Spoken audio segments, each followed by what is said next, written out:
எல்லாருக்கும் வணக்கம். தனுசில் பிறந்திருக்கவங்களுக்கு ஜூலை மாத பலன்கள் எப்படி இருக்குன்றதை இந்த வீடியோவில் பார்க்கலாம். உங்கள் ராசி லக்னம் ரெண்டுக்குமே பார்த்துக்கோங்க. இந்த வீடியோவில் சொல்லக்கூடிய எல்லா பலன்களுமே பொது பலன்கள் மட்டும்தான். இந்த பொது பலன்கள் அப்படின்றதெல்லாம் எல்லா பலனும் எல்லாருக்கும் கண்டிப்பாக நடக்கிறதுக்கான வாய்ப்புகள் இல்லை. சில பலன்கள் வேணால் நடக்கிறதுக்கான வாய்ப்புகள் இருக்குன்னு சொல்ல முடியும். உங்கள் ஜாதகம் எப்படி இருக்குது, இப்போ என்ன தசாம்பூர்த்தி நடக்குதுன்றதெல்லாம் பார்த்துக்கோங்க. ஜாதகப்படியான பலன்கள் தான் உங்களுக்கு முழுவதும் நடக்கக்கூடிய பலன்களாக இருக்கும். தனுசில் பிறந்திருக்கவங்களுக்கு ஜூலை மாதம் அப்படின்றது ஒன்றும் சொல்கிற மாதிரி இல்லை.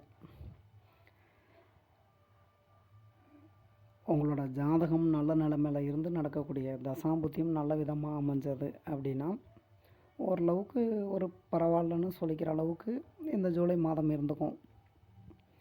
சப்போஸ் நீங்கள் தனுசு ராசி தனுசு லக்னம் ரெண்டுமே தனுசாக இருந்து நடக்கக்கூடிய தசாம்புத்தியும் உங்களுக்கு ஃபேவராக இல்லை, ஜாதகமும் பலவீனமாக இருக்குன்னு வச்சுக்கோங்க, உங்களுக்கு ரொம்பவே கஷ்ட நஷ்டங்களை தான் அதிகமாக ஏற்படுத்தி கொடுக்கக்கூடிய ஒரு மாதமாக இந்த ஜூலை மாதம்ன்றது அமையறதுக்கான வாய்ப்புகள் இருக்குது.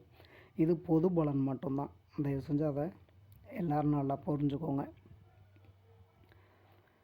நல்ல பலன்கள் அப்படின்னு சொல்லலாம்னா ஆன்மீகத்தில் இருக்கவங்களுக்கு வேணால் இந்த ஜூலை மாதம்ன்றது ஓரளவுக்கு பரவாயில்லாமல் இருக்குன்னு சொல்லலாங்க. வேறு ஒன்றும் சொல்லிக்கிற அளவில் இல்லை.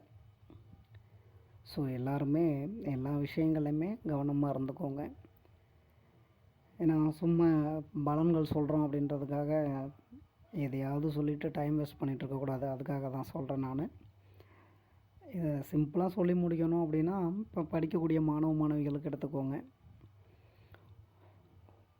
உங்களுக்கு அந்த நீங்கள் படிக்கக்கூடிய விஷயங்கள்லாம் எதுவுமே மனசுலையும் நிற்காது, ஞாபகத்துலேயும் வராது.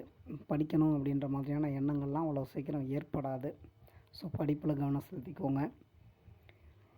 வேலை பார்த்துக்கிட்டு இருக்கவங்க, வேலை பார்க்கக்கூடிய இடங்களில் உங்களுக்கு பிரச்சனைகள் அப்படின்ற மாதிரிலாம் ஏற்படத்தான் செய்யும். முடிஞ்ச அளவுக்கு அட்ஜஸ்ட் பண்ணிட்டு போகிற மாதிரி பார்த்துக்கோங்க. அடுத்து சொந்தமாக தொழில் பண்ணிகிட்ருக்கவங்க இருக்காங்க பாருங்கள். சொந்தமாக தொழில் பண்ணிகிட்ருக்கவங்களுக்குமே உங்களுக்கும் அவங்களோட அந்த பிஸ்னஸ் பார்ட்னரு, கஸ்டமர்ஸு அவங்களோடலாம் மனஸ்தாபங்கள் அப்படின்ற மாதிரி தான் கொண்டு போயிட்டுருக்கோம். ஸோ முடிஞ்ச அளவுக்கு உங்களோட அந்த ஒரு கோபம் அப்படின்றதெல்லாம் எல்லாருக்கிட்டையுமே கண்ட்ரோல் பண்ணிக்கோங்க. பொதுவாகவே சொல்லணுன்னா குடும்பத்தில் எப்படி இருக்கும் அப்படின்னு பார்த்தோம்னா, குடும்பத்தில் அந்த கணவன் மனைவி உறவுக்குள்ளே தாங்க கொஞ்சம் அதிகமான பிரச்சனைகள் ஏற்படுறதுக்கான வாய்ப்புகள் இருக்குது. லவ் பண்ணிகிட்ருக்கவங்களுக்குமே சேம் தான்.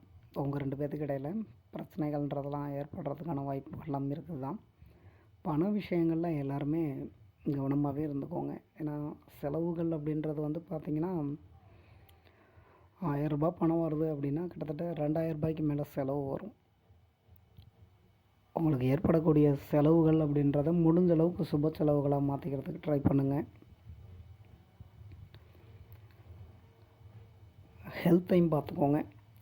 ஏன்னா அந்த வயிறு சம்மந்தமான உடல்நல பிரச்சனைகள் அப்படின்ற மாதிரிலாம் அதிகமாக ஏற்படுறதுக்கான வாய்ப்புகள்லாம் இருக்குது தான். சைவ உணவுகள் சாப்பிடுங்க. அது உங்களோட ஹெல்த்துக்கும் பெட்டராக இருக்கும், உங்களுக்கும் பெட்டராக இருக்கும். வண்டி வாகனங்களில் போகிறதெல்லாம் ஓவர் ஸ்பீட்லாம் வேண்டாம், நார்மல் ஸ்பீட்லேயே போய்க்கோங்க.